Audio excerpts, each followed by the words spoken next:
welcome and welcome to the person here. Aston Villa 1, Arsenal 0. Am I surprised?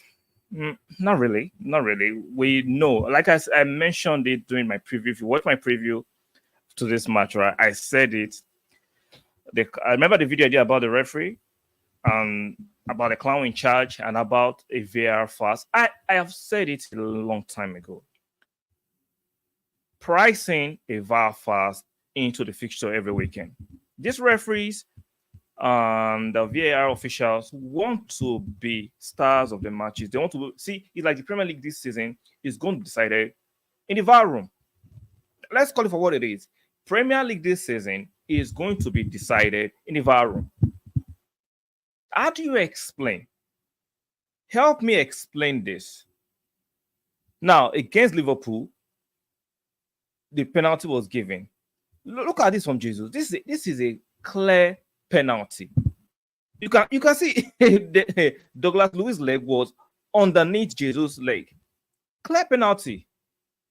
How come VAR did not call this a penalty? They saw it. Or should I say this is the quote-unquote unwritten rule of the home team gets the benefit of the doubt.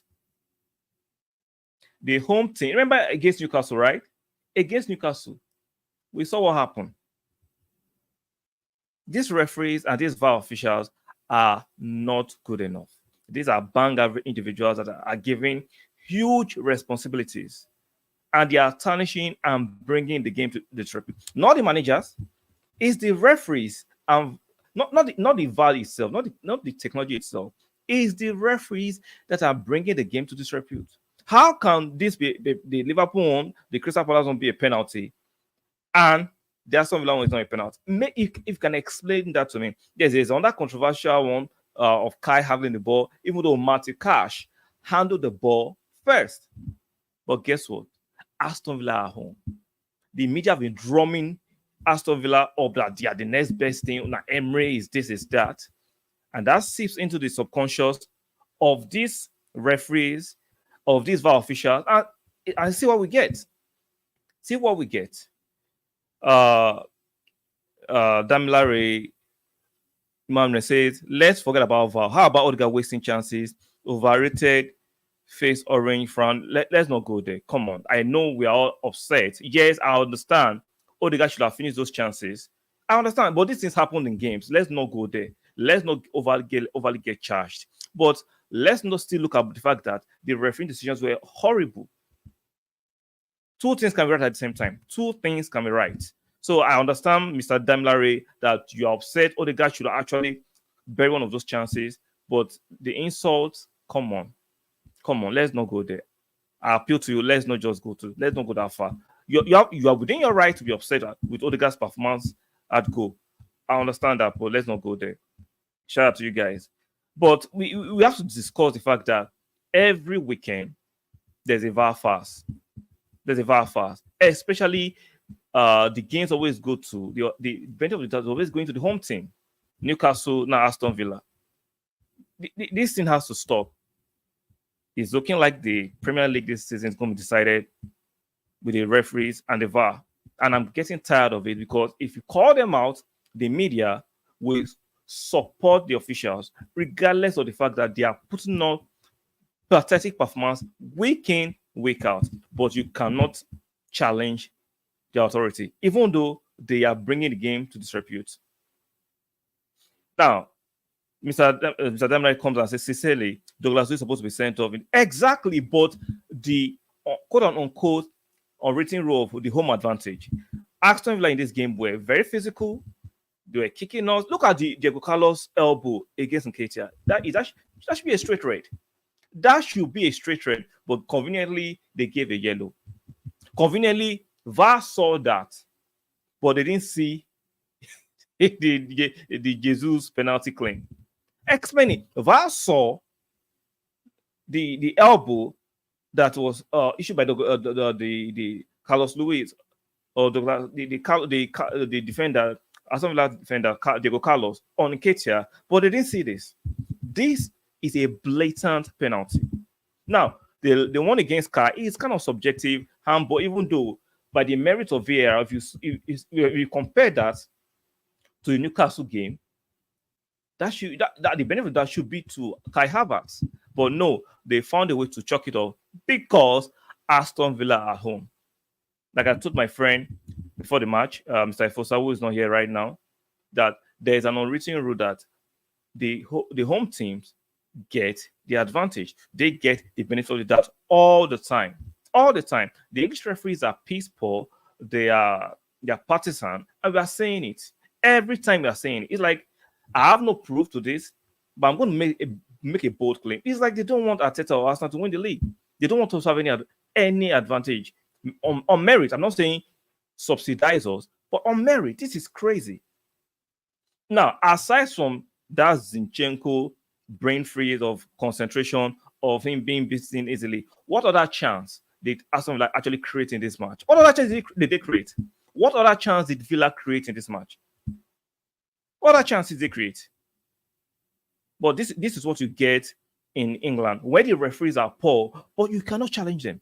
You cannot question them because they are above reproach, even though they consistently bring this game to disrepute. But how dare you? How dare you challenge the authority of the referees, even though they kept making VAR fast? All my videos this week, if you look at my videos in my archive, when I said the clown in charge, the referee, I knew the referees and the VAR guys are going to be the star people of the match. And boy, I wasn't wrong.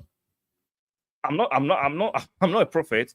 It's just that every week I price it in the fixture that VAR and the referees are going to make a mockery of this brand of football, of this English Premiership. They're going to make a mockery of it, and they continue not to disappoint me.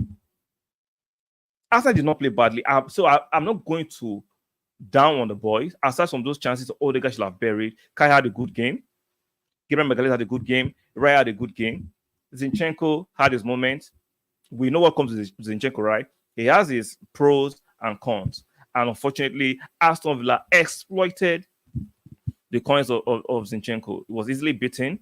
He knows the guy is a left footer. Why go inward and not showing outward? I was disappointed.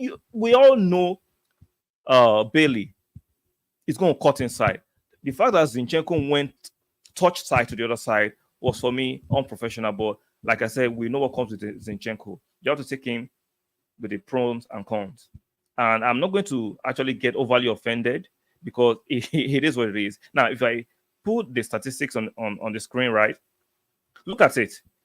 We had 15 shots, they had 10 shots. We had 5 on target. We have the bulk of the possession. But what did we do with our possession? Immediately I saw they were playing high line. I think we should have been more creative with our approach to the game.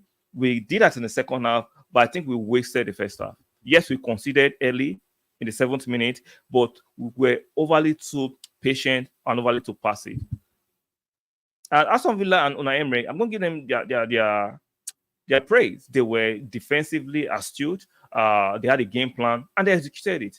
They ran their socks onto the ground. You've noticed Unai Emery made changes to both fullbacks because those fullbacks worked very, very hard, tirelessly, and he changed them. And he changed two of their midfielders who were working tirelessly.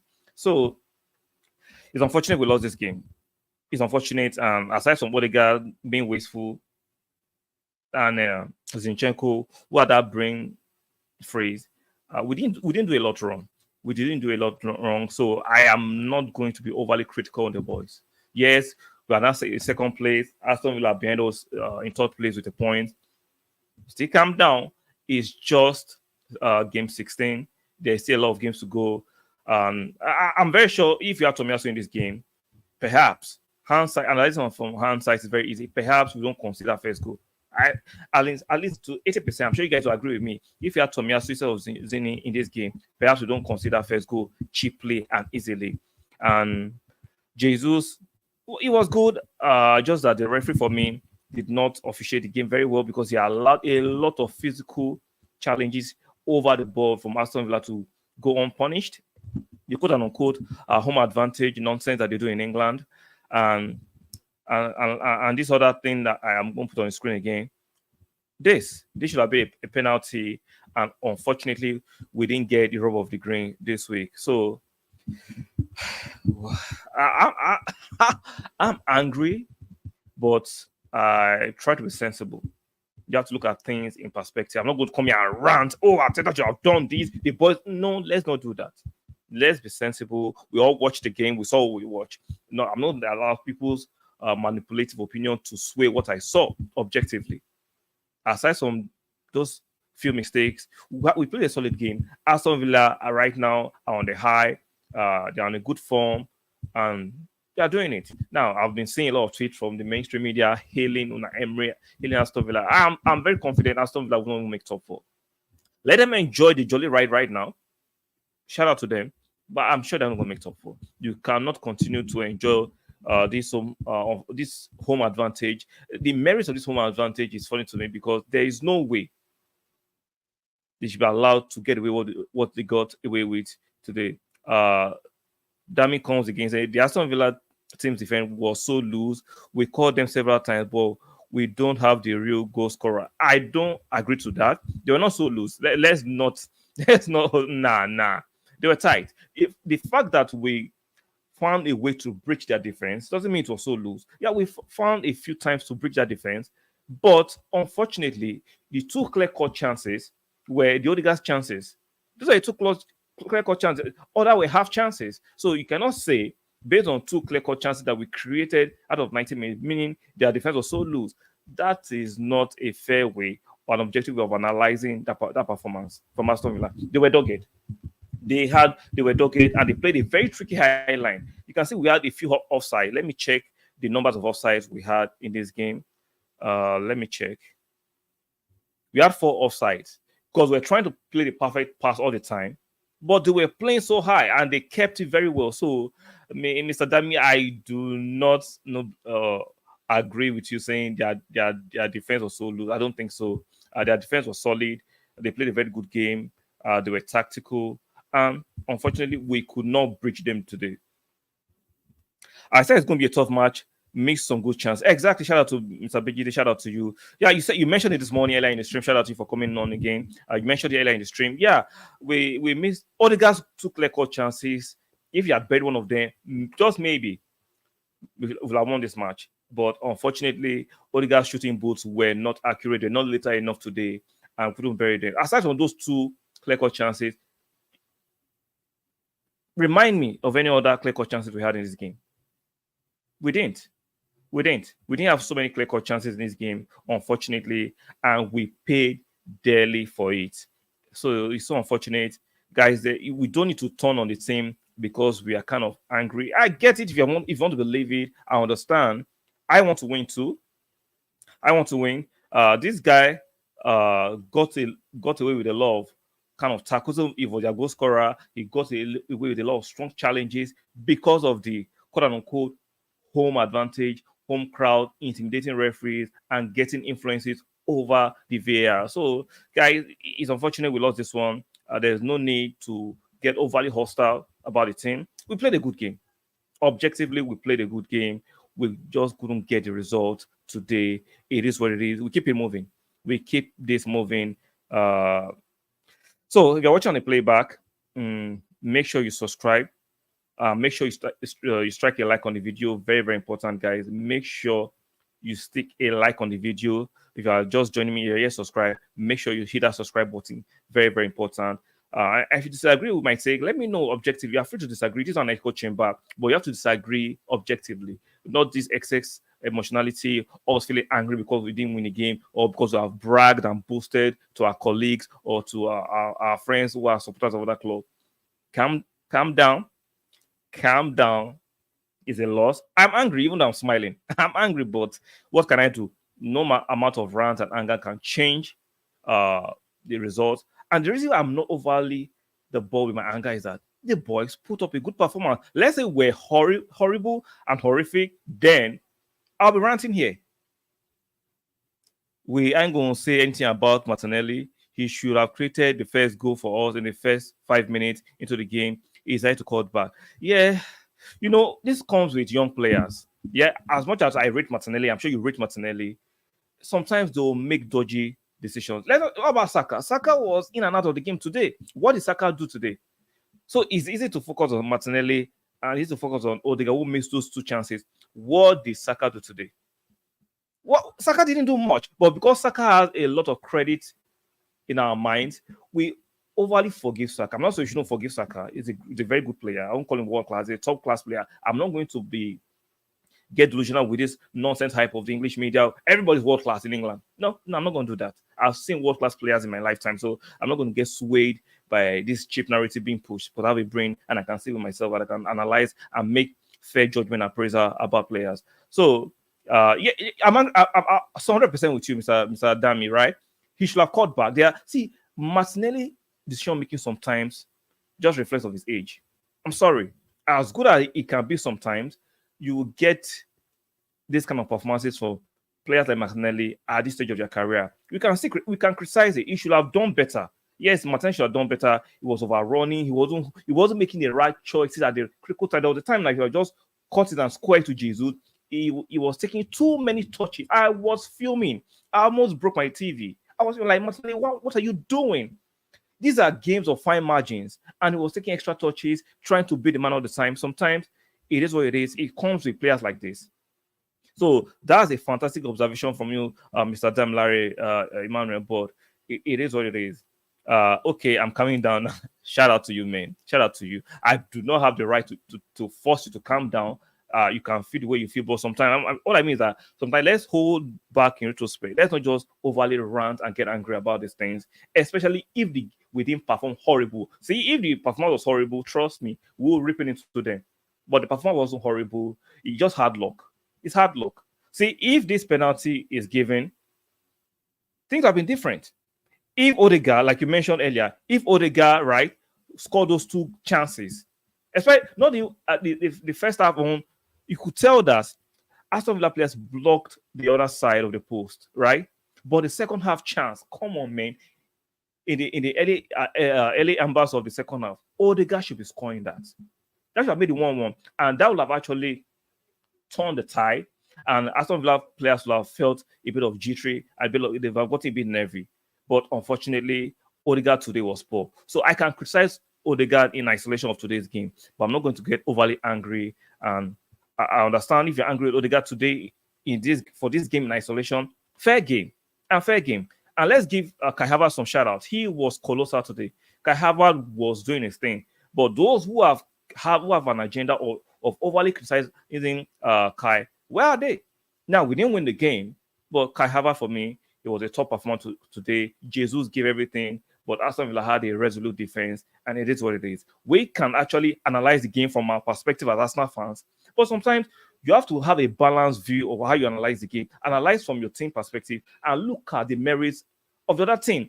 Aston Villa today, in my opinion, they were resolute. They were tough to break down.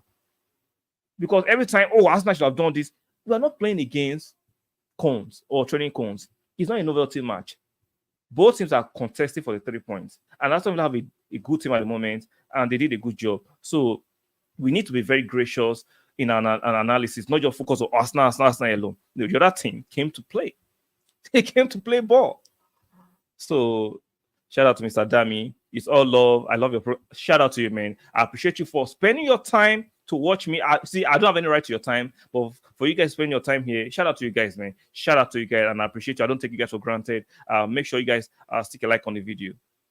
Shout out to Mr. BGD. Defenders are starting to read Saka's game. Exactly. They expect him to cut in from the wing and shoot. Sometimes mix it up with crosses and make the play faster. If you look at Saka, right, there's no way for me to verify this. It looks like Saka might be carrying a knock. It looks like he's playing through painkillers. Now, I have no fact to verify this claim because I saw Saka last season. I've seen him in previous season. Saka is not running as quick as he used to do. He's not as dynamic. I understand there was the news he was carrying an Achilles injury for a while and he's being managed because you can't decide to have an operation. That means it will be out for the season. I understand that. You have to manage him, and unfortunately, we don't have another winger that can give us the quality Saka gives us. So Saka looks like he might be carrying something, and like Mr. Vigite said, he needs to be more dynamic.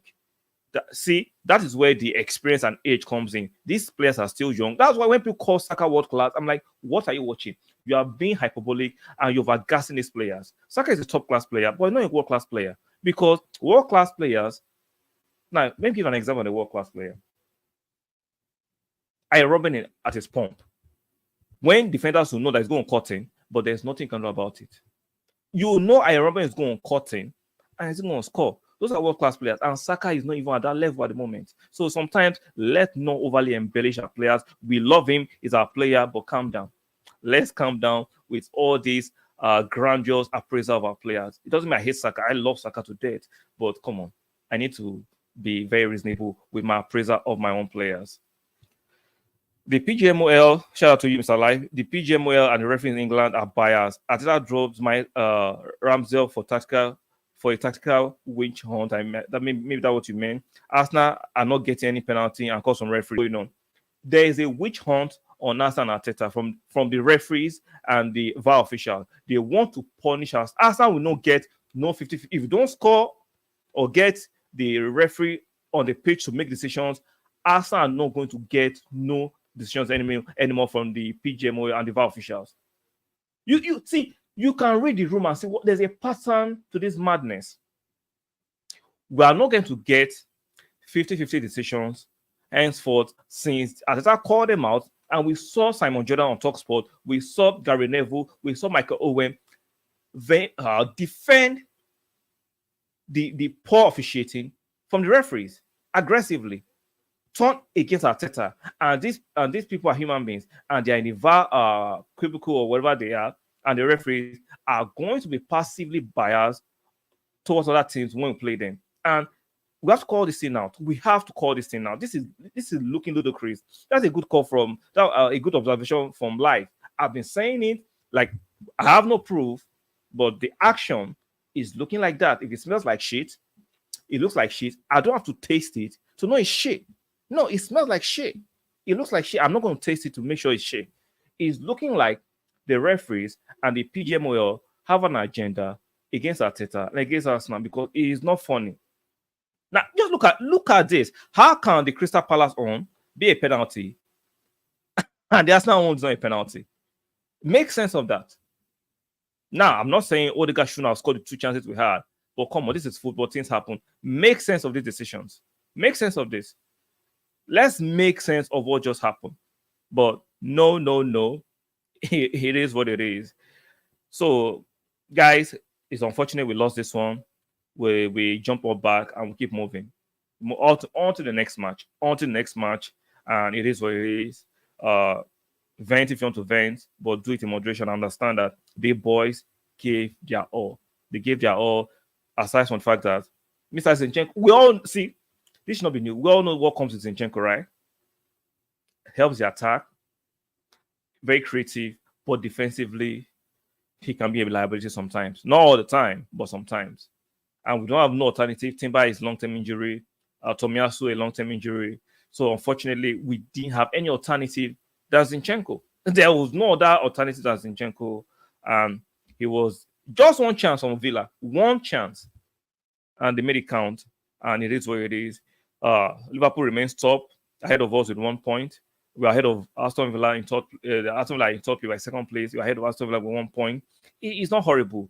It's not yet game 19th. It's just game 16 or 15, I think 15 or 16, one of those. So it's not bad. Provided we are still there, it's not bad. I feel some type of way. You've lost 2 matches controversially this season. Newcastle, controversial. Aston Villa, controversial. Both away games decided by VAR.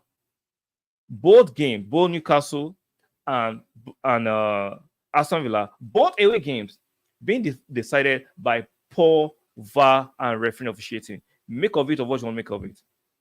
Make of it of what you want to make of it. This is what you have to deal with in England, where people can be boldly ignorant. People can be bold in their inefficiency, and you cannot criticize them. Like, you see Gary Neville, we see Simon Jordan, come and defend the mediocre performance of these referees. You can't call them out, even though those referees are bringing the game to disrepute. That's how I've been silently calling. I want Super League back. See, Monopoly allows people to be idiotic. I want Super League. I'm not for these English fans who want to stay their delusion and allow these referees to continue to perpetrate nonsense. I want Super League because Super League will have the best of referees. Those referees will be paid well. It's not a gig between your mates. No. Referees will be paid well. Broadcasting rights will be high. We will work quality matches and quality results. Maybe the threat of Super League will make England sit up because they think they can continue to perpetrate their nonsense. I want Super League. I know some of you disagree. Personally, when you allow monopoly for a long time, you know what happens? People begin to feel they can get away with whatever nonsense you're doing. So let me read this one more chat from Mr. BGD. See a long season ahead. Aston Villa are on form now. Hopefully they improve, finishing going forward. I don't think our finishing is horrible. Yes, today for me is a bad day at the office. It can happen to anybody. It is what it is. Aston Villa for me were actually resolute. So shout out to you guys for making this an interactive reaction show for the match. Aston Villa 1, Arsenal 0. Unfortunately, we lost our second match of the season. It is what it is. So, guys, on your way out, if not yet like the video, come on, do me that kind of favor by liking the video. Subscribe if you haven't subscribed, and make sure you turn on your notification bells, guys. And I'll see you guys on the next one. Bye for now.